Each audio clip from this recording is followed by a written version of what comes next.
Hi friends, welcome to my channel.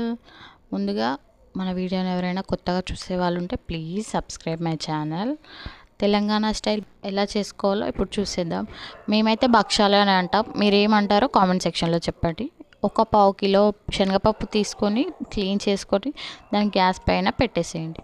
ఒక గిన్నె తీసుకొని దాంట్లో ఒక అరకిలో మైదా పిండి వేసుకొని ఒక టేబుల్ స్పూన్ ఉప్పు, ఒక టేబుల్ స్పూన్ నెయ్యి యాడ్ చేసుకోండి. నెయ్యి యాడ్ చేయడం వల్ల సాఫ్ట్నెస్ అనేది వస్తుందన్నమాట పిండికి.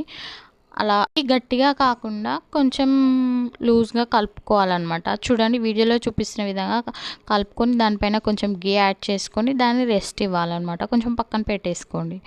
మనం స్టవ్ మీద పెట్టుకున్న శనగపప్పు ఉడికిపోతుంది. ఆ లోపు దాన్ని వాటర్ లేకుండా చేసి దాన్ని మిక్సీ చేసి జస్ట్ బరకగా గ్రైండ్ చేసుకొని దాన్ని పక్కన పెట్టేసుకోండి.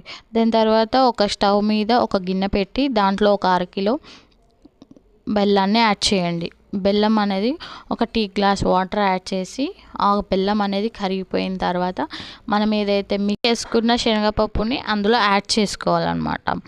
శనగపప్పు, బెల్లం రెండు మంచిగా కలిపి చూడండి, వీడియోలో చూపిస్తున్న విధంగా ఆ కన్సిస్టెన్సీ వచ్చే వరకు వదిలేసి అట్లా ఆ బౌల్కి సైడ్స్కి వదిలేయండి. దానివల్ల సాఫ్ట్నెస్ అనేది వస్తుంది పిండికి, అంతే.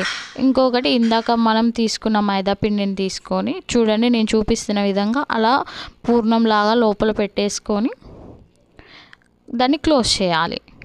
ఆయిల్ రాసి దానిపైన ఏదైతే పూర్ణాన్ని మనం పెట్టుకున్నామో కింద ఒక కవర్, పైన ఒక కవర్ మధ్యలో పెట్టి నేను చేతులతో ఇట్లా ప్రెస్ చేస్తున్నట్టు చపాతీలాగా ప్రెస్ చేసుకుంటూ ఉండాలన్నమాట. చూడండి ఎంత బాగా వస్తుందో, పూర్ణం అనేది బయటికి రాకుండా.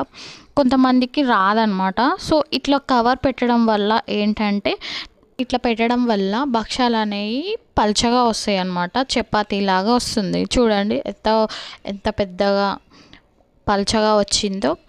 దీన్ని మనం ఒక పెనం పెట్టుకొని పెనం పైన ఆయిల్ రాసుకొని తీసుకున్న భక్ష్యాన్ని దానిపైన వేసుకోవాలన్నమాట. చూడండి, ఇటు అటు రెండు సైడ్లు గీ రాసుకుంటూ మంచిగా ఒక సైడ్ను రాసిన తర్వాత ఇంకో సైడ్ టర్న్ చేసి రెండు వైపులా కాల్చుకోవాలి. చూడండి, వీడియోలో చూపిస్తున్నట్టు ఎంత బాగా పొంగుతుందో. అలా పొంగి పూర్ణం అనేది బయటికి రాకుండా బాగుంటుంది. చూడండి, అంతే సింపుల్గా భక్ష్యం